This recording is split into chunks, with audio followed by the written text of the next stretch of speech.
সবাইকে পৌষ সংক্রান্তি, মকর সংক্রান্তির শুভেচ্ছা। মকর সংক্রান্তির কাজ শুরু হয়ে গেছে, উঠান লেপালেপির কাজ। আমাদের বুড়ি কবুতরের খাবার দিচ্ছে লাইন ধরে। কত লাল করে মাটি দিয়ে লেপা হচ্ছে দেখি।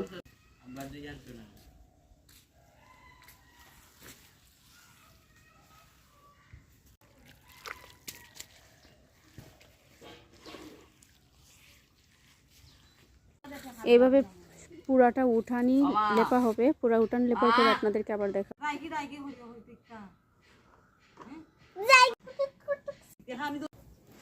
অবিস এই সাল সাল দিয়ে কি করবা?